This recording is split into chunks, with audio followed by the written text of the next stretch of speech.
The darkness fell heavy upon Argos, for a prophecy had cast its shadow over the kingdom. The seer's words, as chilling as the winter's bite, foretold a dreadful fate for King Acrisius. He would meet his end at the hands of his own blood. The king's heart trembled with fear, knowing the prophecy was not a mere whisper but a cruel certainty. Acrisius, desperate to escape the curse, took drastic measures. His beloved daughter, Danaë, was locked away in a bronze chamber, a prison as cold and unyielding as the king's resolve. He believed that by isolating her, he could protect himself from the ominous fate. Yet, even the mightiest walls cannot keep out the will of the gods. Zeus, the mighty king of the gods, looked down from the heavens with a heart full of compassion. To him, Danaë's beauty and purity were irresistible. He could not be swayed by mortal barriers. In a marvel of divine intervention, Zeus transformed himself into a golden shower of light and poured through the cracks of Danaë's confinement. The shimmering brilliance bathed her in a warmth she had never known, a comfort that transcended her cold prison. In this miraculous embrace, Danaë conceived a child. The pregnancy, while a divine gift, was a heavy burden. The child growing within her was destined for greatness, but also for trials no mortal could foresee. As the months passed, Danaë's heart swelled with a bittersweet mix of love and anxiety. The prophecy loomed over her, but so did the hope that her son might defy it. When the time came for Danaë to bring her child into the world, it was not in a place of joy but in the grim certainty of her father's wrath. Acrisius, unable to ignore the growing whispers of his doom, saw the birth of Perseus as a grim confirmation of his fate. With a heart as cold as his iron prison, he could not bear to look upon the child. In a final act of cruelty, Acrisius ordered Danaë and her newborn son to be cast out to sea. He hoped the waters would claim them, taking away the thread of his destiny. Danaë, holding Perseus close, wept as the wooden chest they were placed in was set adrift. The sea became their cradle, and though it was a harsh and unforgiving guardian, it was also a symbol of the new life and hope that Perseus carried with him. As the chest bobbed upon the waves, Danaë's tears mixed with the sea's salt. She looked down at her son, whose innocent eyes held a future unknown and filled with peril. Yet in those moments of despair, she found a flicker of hope. She whispered to Perseus the stories of his divine father, hoping that someday he would understand the greatness that lay within him and the love she held despite their dire fate. The sea, as if touched by the hand of the gods themselves, gently carried them to the island of Serifos. There, in the hands of the humble fisherman Dictys, the chest was discovered, and the lives of Danaë and Perseus were spared from the wrathful hand of Acrisius. Even in the face of such adversity, a divine plan was unfolding. Perseus, born of a prophecy and a miracle, was now set upon a path that would make his name legendary. His journey was just beginning, and though it started with the cold bite of fate and the harshness of exile, it was also marked by the tender love of a mother and the watchful eyes of the gods. In the cold, shadowy confines of her bronze prison, Danaë's heart ached with loneliness. She gazed out through the narrow slits of her confinement, her dreams of freedom and love confined as tightly as her physical space. Her father, King Acrisius, had locked her away, believing that by imprisoning her, he could escape the dark prophecy that foretold his death by her son's hand. Then, a miraculous change unfolded. One night, as the cold of her cell seemed to seep into her very bones, a shimmering golden light began to pierce through the darkness. It started as a faint glow, but it grew brighter and warmer, filling the chamber with a dazzling brilliance. Danaë blinked in disbelief as the light coalesced into a golden shower, cascading down in a divine, liquid light. This golden rain was no ordinary light, it was the presence of Zeus, the king of the gods, who had taken on this wondrous form. His love for Danaë transcended the barriers of mortal confinement. The light enveloped her, bringing warmth and a sense of peace that had long been absent from her life. In this divine moment, Danaë felt a touch of the extraordinary, a connection to something far greater than her dire circumstances. As the golden light wrapped around her, she felt something stir within her, a new, miraculous presence growing inside her. Zeus's divine touch had given life in a way that defied the natural order. Danaë, overwhelmed by a mixture of awe and wonder, knew she carried a child that was both a gift and a portent of something profound. Time moved on, and soon the moment arrived when Danaë gave birth to her son, Perseus. Though born in the darkest confines, the light of his birth seemed to promise a new dawn. His arrival was a glimmer of hope, a sign that even in the bleakest of circumstances, miracles could still happen. Yet, the joy of this new life was short-lived. Acrisius's fear of the prophecy was not so easily dispelled. Upon hearing of the birth of his grandson, he saw it as an unavoidable threat. The prophecy had foretold that he would be killed by his own descendant, and Acrisius was determined to avoid this fate, no matter the cost. In an act of cold cruelty, Acrisius ordered Danaë and her newborn son to be cast into the sea. His heart was hardened by fear and desperation. Danaë, clutching her tiny son close, faced this final, heart-wrenching blow. Her tears mingled with the cold sea breeze as she and Perseus were placed in a wooden chest.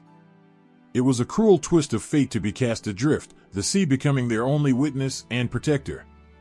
The chest, though humble, was their fragile vessel of hope. As it bobbed upon the waves, Danaë's heart was heavy with sorrow and fear for her son. The ocean, vast and unpredictable, seemed to reflect her anxiety. Yet, even as the waves rocked their small refuge, there was a flicker of hope in Danaë's heart. She whispered to Perseus, promising him that despite the hardship, he would find a path of greatness. The sea, vast and indifferent, held them in its embrace.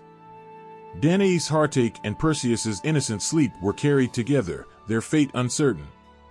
Yet in the midst of the turmoil and fear, there was a divine thread weaving their story.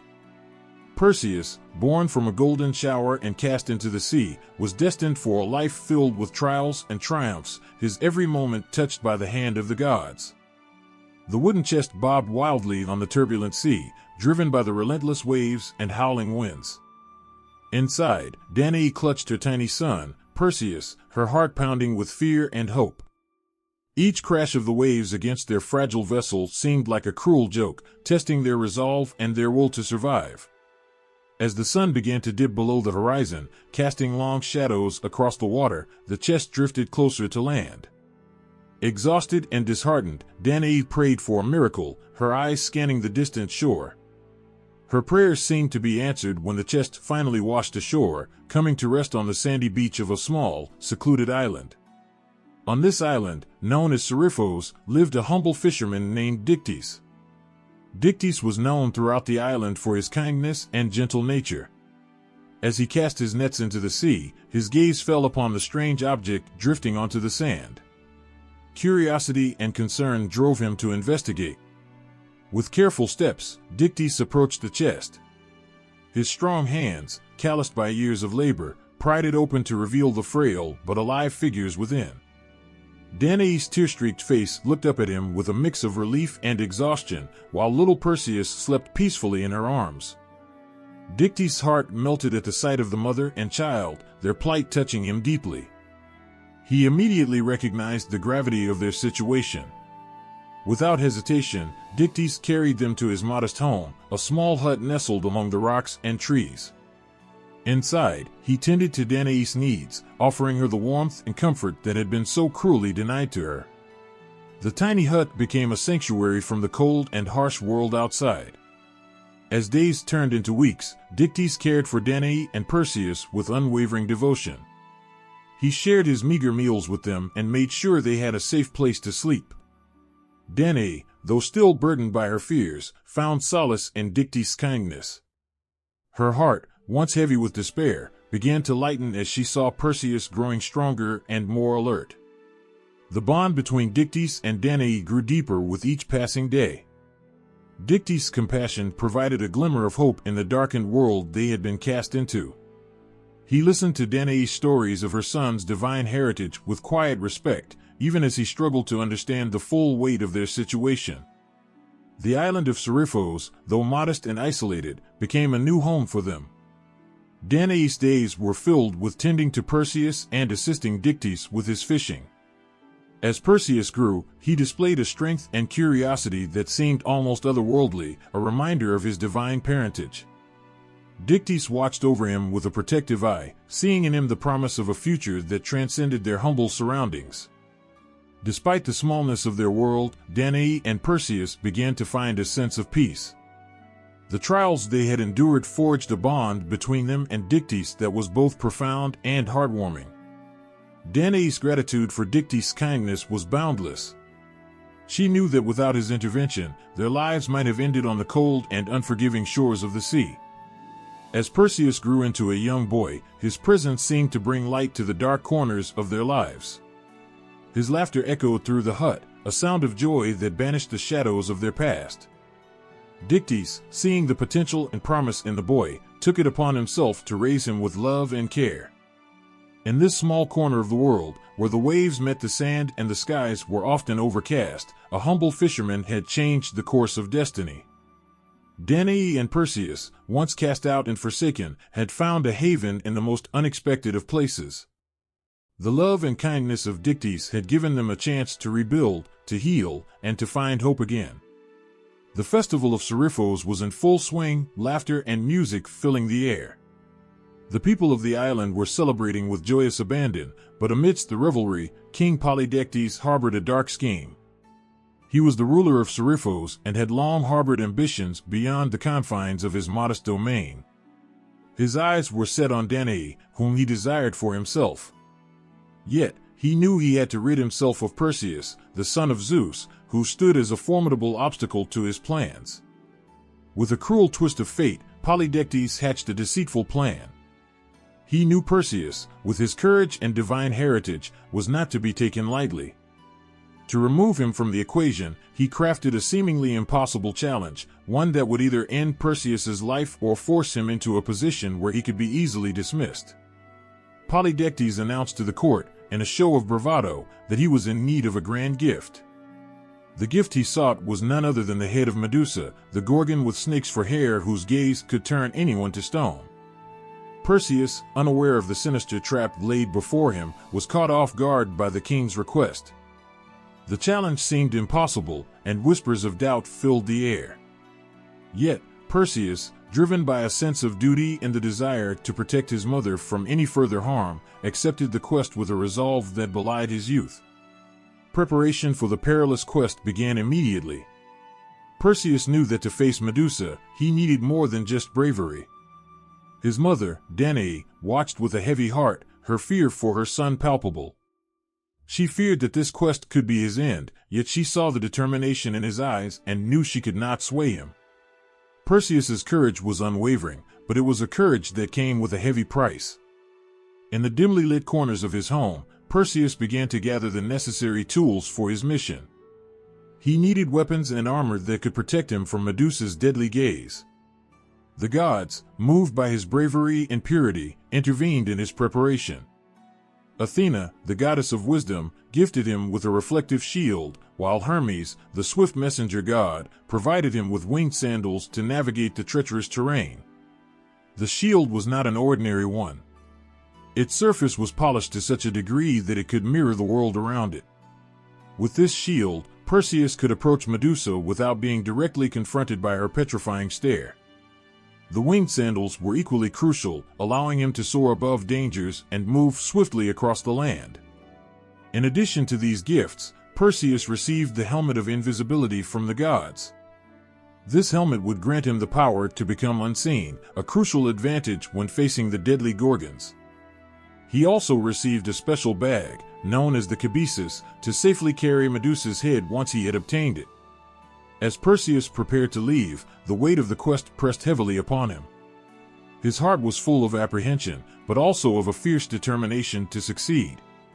The quest was not only about proving himself, but also about saving his mother from the clutches of a king who sought to control their fate. The days leading up to his departure were filled with intense emotions. Danaë's love for her son was evident in every worried glance she cast towards him. She clung to the hope that her son's bravery would see him through this impossible task. The nights were filled with prayers and tears, her heart ached with the fear of losing him to the shadows that awaited. Finally, the day arrived when Perseus set out on his quest. The landscape ahead was a blend of danger and mystery. With his new gifts, Perseus ventured into the unknown, each step echoing with the weight of the challenge that lay before him. As he journeyed toward the land where Medusa dwelled, his heart was a tumult of fear and hope. The quest for Medusa's head was more than just a dangerous mission, it was a test of perseverance and courage. Perseus faced not only physical challenges but also the daunting reality of confronting a creature whose very gaze could turn him to stone. Yet, with every step, the fire of determination in his heart burned brighter.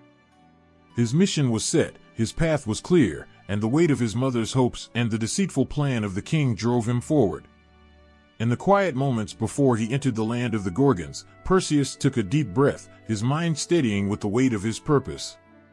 His journey was not just about the battle that awaited, but about proving that even in the face of insurmountable odds, the strength of the human spirit could prevail. As Perseus stood at the edge of the unknown, his heart was a tumult of anxiety and anticipation. He knew the perilous quest ahead would test every ounce of his courage, and he had to be prepared for what lay beyond.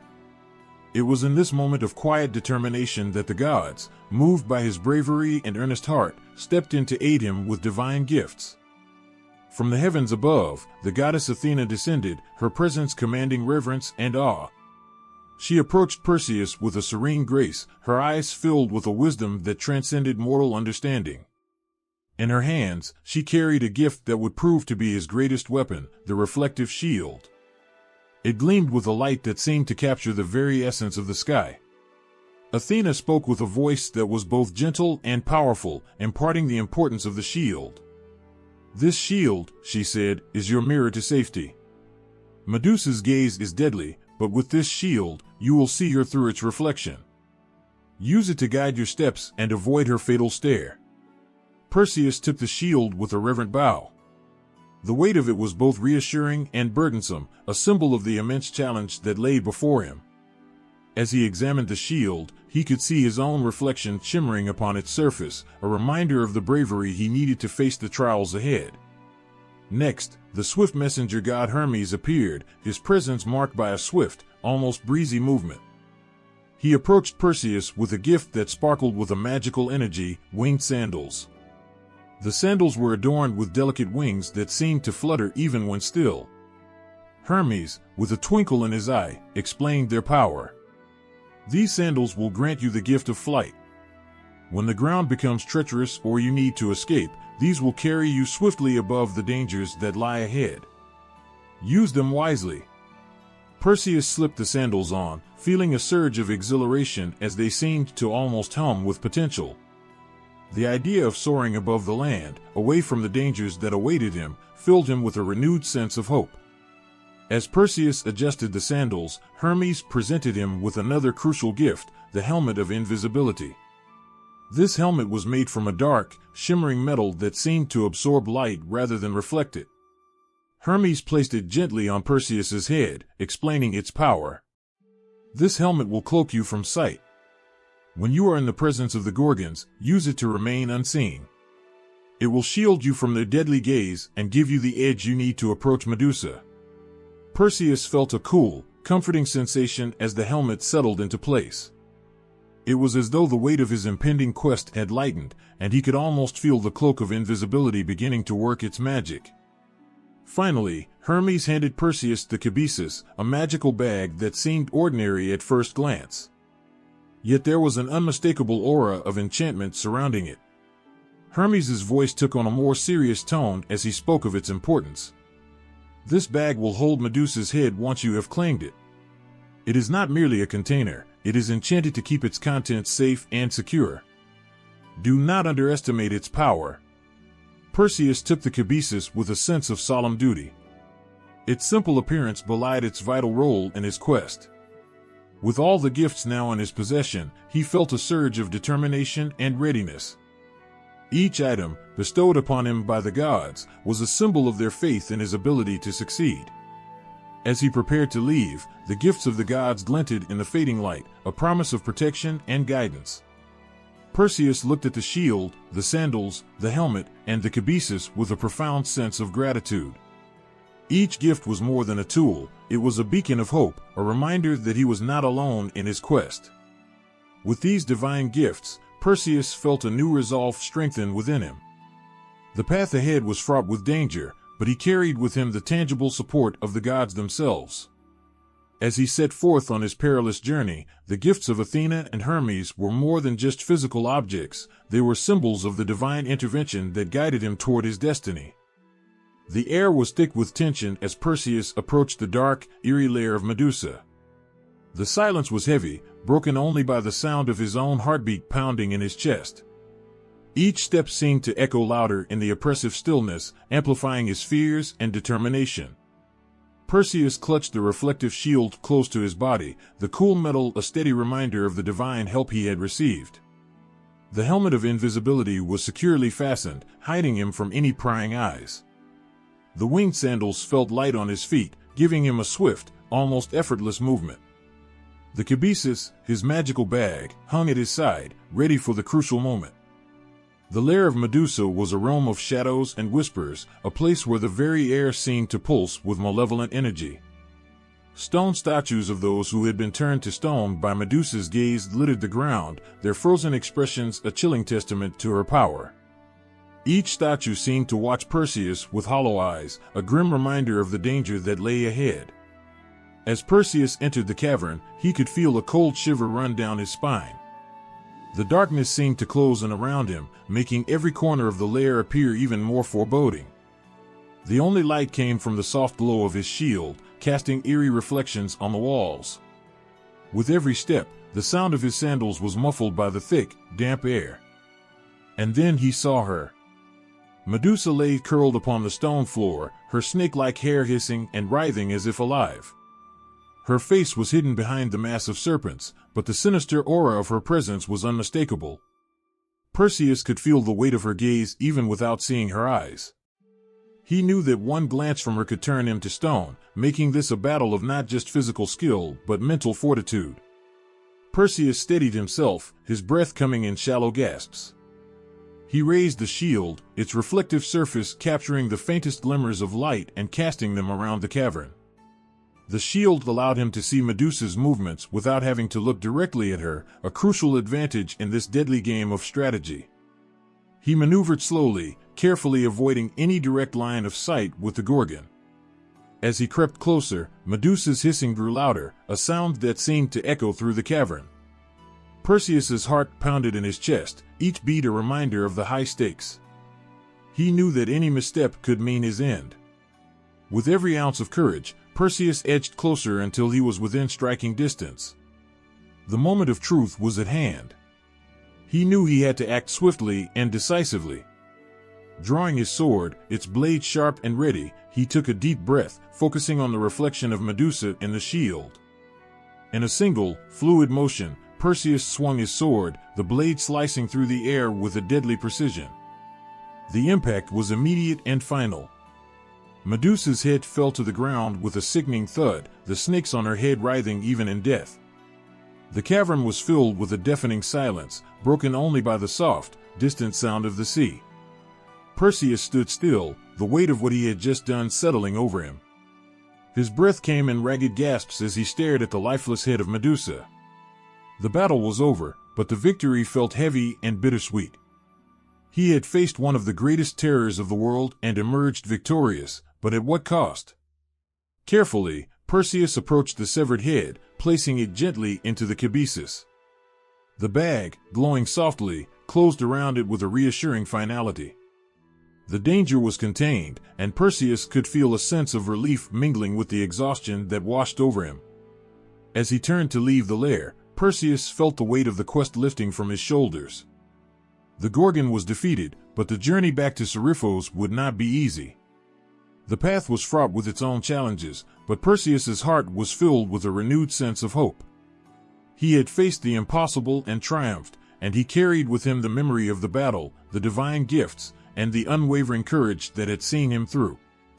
The cavern, once a place of terror and darkness, was now a silent witness to Perseus's bravery. The statues of those turned to stone by Medusa's gaze would remain, a solemn reminder of the danger that had once ruled this place. Perseus walked away, his steps echoing through the darkness, each footfall a testament to the courage that had driven him to this momentous victory. The sky was a dark, heavy cloak of night as Perseus sailed toward the distant shores of Ethiopia. His heart raced with urgency, driven by the desperate plea that had reached him. A beautiful maiden was chained to a rocky shore, left as a sacrifice to the monstrous sea creature known as Cetus. As the ship neared the shore, the scene that unfolded was heart-wrenching. Andromeda, the maiden, was bound by chains to a jagged cliff, her eyes filled with a mixture of fear and resignation. The sea roared angrily, crashing against the rocks as if in anticipation of its prize.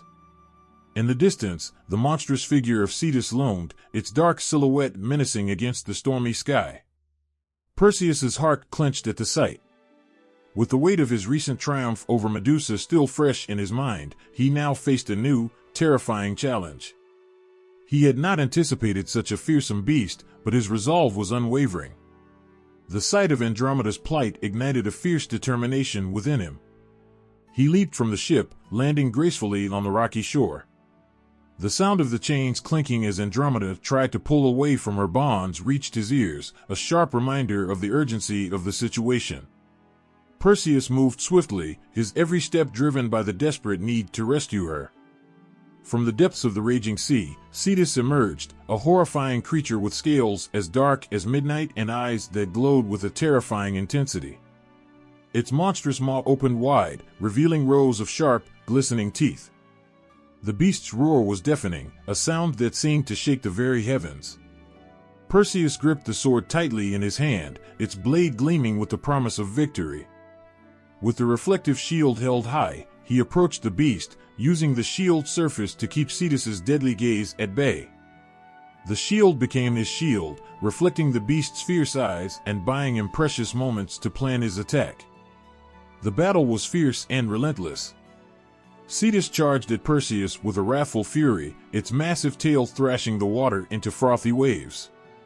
Perseus dodged and parried, his every move precise and calculated. The winged sandals allowed him to evade the monster's powerful strikes, and the helmet of invisibility provided a crucial advantage, letting him maneuver without being seen by the beast. As the fight raged on, Perseus's heart raced not only with the adrenaline of battle but with the deep, burning need to save Andromeda. He could see her pale face, her eyes locked onto him with hope mingled with fear. That gaze drove him to fight with a strength he did not know he possessed. Finally, with a powerful, decisive blow, Perseus struck Cetus's heart. The monster let out a final, anguished roar before collapsing into the sea, its dark form disappearing beneath the waves. The shore fell silent, save for the gentle lapping of the water against the rocks. Exhausted but triumphant, Perseus rushed to Andromeda's side. He quickly freed her from the chains that had bound her, his hands shaking slightly with relief and emotion. As the chains fell away, Andromeda looked at him with a mixture of awe and gratitude, her eyes shining with tears. "Thank you," she whispered, her voice trembling. "You've saved me."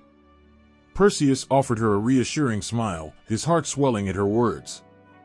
He could see the pain and fear melting away from her features, replaced by a warmth that mirrored his own relief. In that moment, amidst the wreckage of the battle and the calm that followed, he knew that this was more than just a rescue.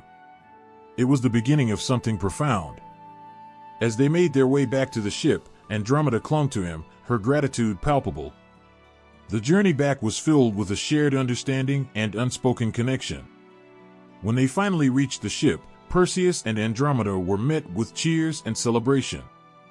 The people of Ethiopia rejoiced, not just for the defeat of the sea monster, but for the return of their beloved princess.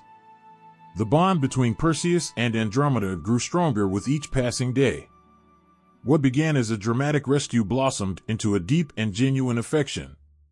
In the midst of the celebrations, Perseus and Andromeda pledged their love to one another.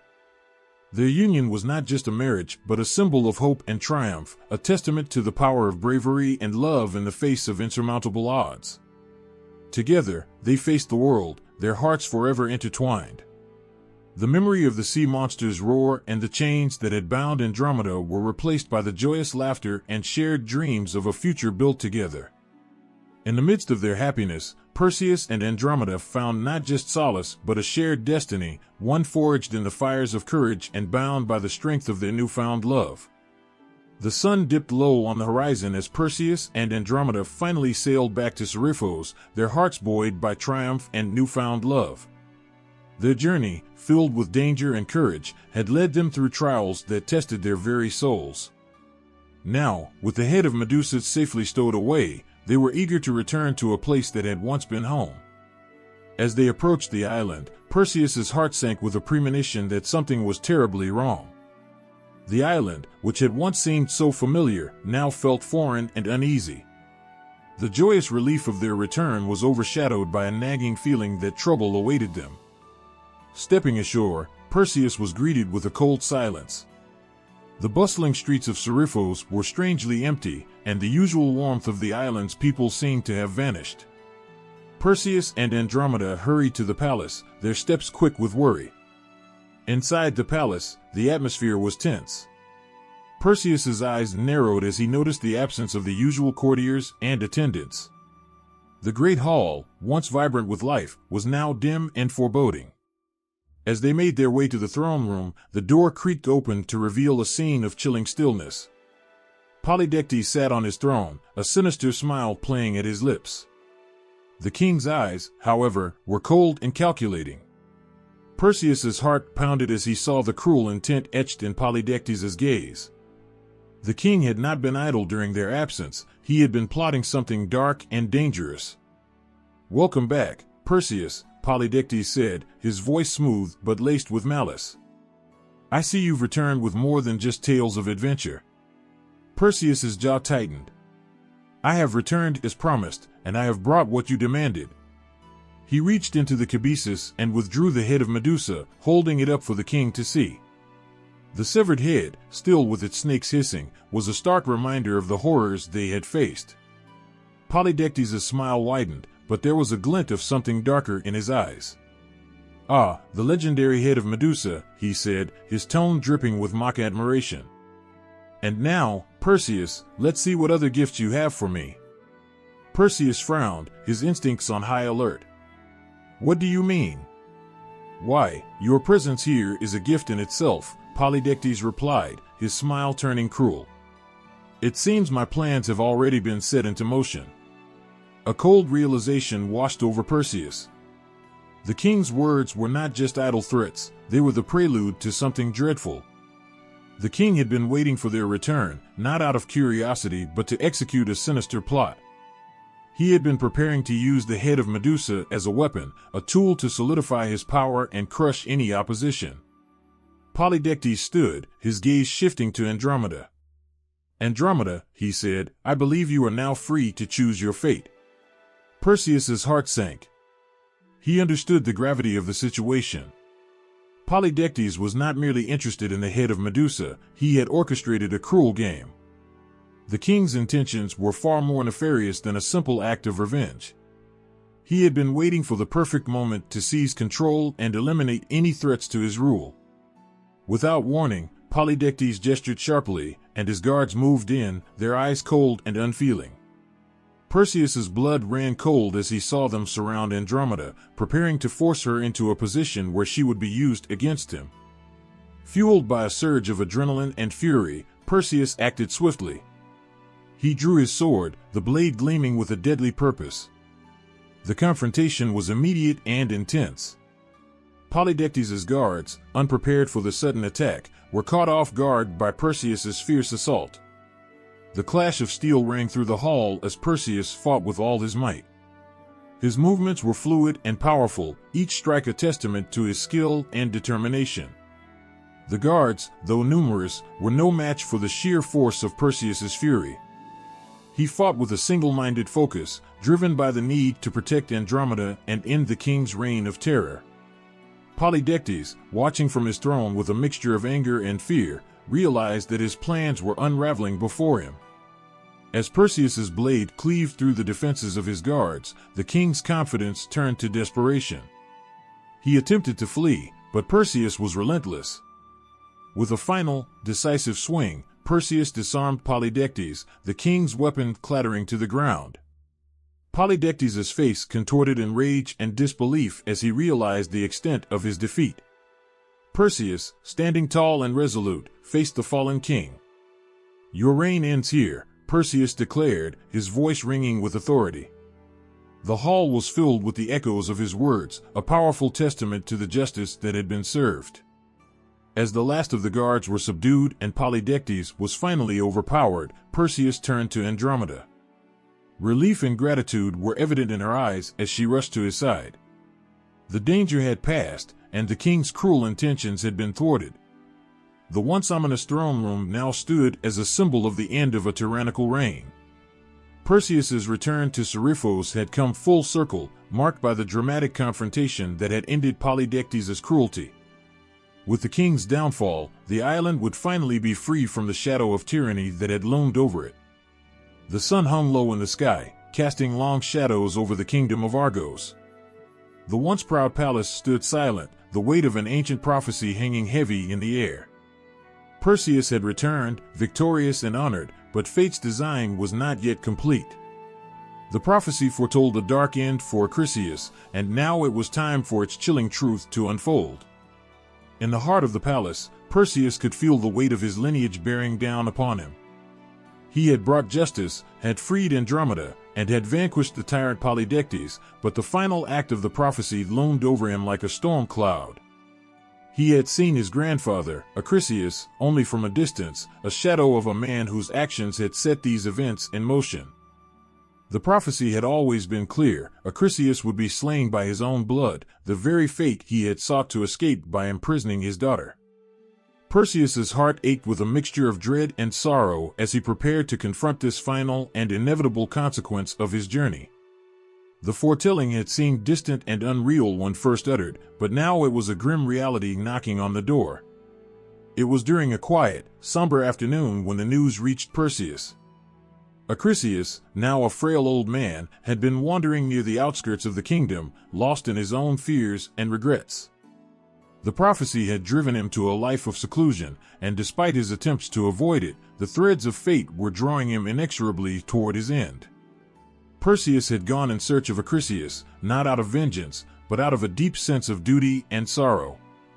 The old king, once a figure of unyielding authority, was now nothing more than a shadow of his former self, consumed by the very prophecy he had tried to escape.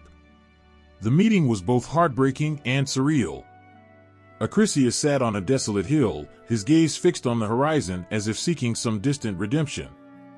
The weathered lines of his face spoke of years filled with fear and regret.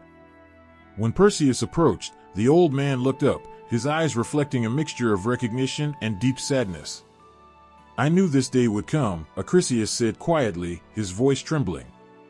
"I tried to avoid it, but it seems the gods are not to be defied." Perseus, his own heart heavy with the weight of the prophecy, knelt before his grandfather. "I never wanted this," he said, his voice breaking. "But it seems that fate has its own way of resolving things." Acrisius looked at him with a forlorn expression. "I should have known," he murmured. "I sought to escape the gods' will, and in doing so, I brought it about." As the sun began to set, casting a golden glow over the scene, the moment of truth arrived. Acrisius's end came not with a grand confrontation, but with the quiet acceptance of his fate. Perseus, burdened by the inevitability of the prophecy, acted with the gentleness of a man who understood the cruel twists of destiny. He fulfilled the prophecy with a heavy heart, the act a somber echo of the tragic tale that had unfolded over the years. The consequences of this final act were profound. The kingdom of Argos, though freed from the shadow of Acrisius's tyranny, now faced a period of mourning and reflection. The prophecy had been fulfilled, but it had come at a great personal cost. Perseus was left to grapple with the emotional aftermath of his actions and the impact on his family and his kingdom. The people of Argos looked upon Perseus with a mixture of reverence and sympathy.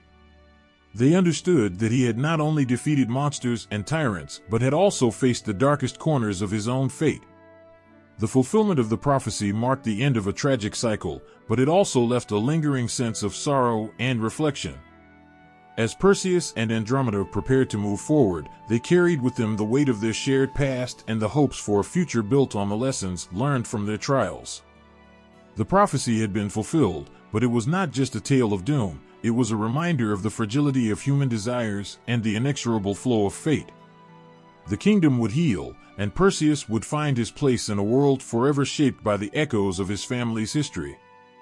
Perseus's name echoed through the ages, a beacon of heroism and courage that defied time and space. His deeds, etched into the annals of Greek mythology, tell a tale of bravery that reached beyond earthly bounds, touching the stars themselves. As the years passed, the stories of Perseus's legendary quests became more than just tales of old. His heroic acts, from slaying the fearsome Gorgon Medusa to rescuing the beautiful Andromeda, painted a portrait of a man who faced unimaginable odds and emerged triumphant. Perseus was more than a mere mortal. He became a symbol of the power of human spirit and the influence of divine favor. The impact of Perseus's heroics transcended the immediate celebrations and accolades. His adventures captured the imaginations of generations, each retelling adding layers to the legend of the young hero who had defied monsters and fate itself. People spoke of Perseus with awe, not just for his physical strength, but for his heart and determination. His story was a testament to the virtues of courage, perseverance, and integrity. In the tapestry of Greek mythology, Perseus's legacy was immortalized in the stars. The gods, acknowledging his unparalleled bravery, honored him by placing him among the constellations. High above, in the night sky, the constellation Perseus shines as a permanent reminder of his heroism. His figure, marked by the constellation's distinctive shape, stands as a celestial beacon of hope and valor. Every night, as the stars twinkle in the vast expanse, Perseus's constellation glows with a serene brilliance. The stars that form his image are not just points of light, they are symbols of his journey, his trials, and his triumphs. They tell the story of a man who, despite the harshness of fate, rose to meet every challenge with unwavering resolve.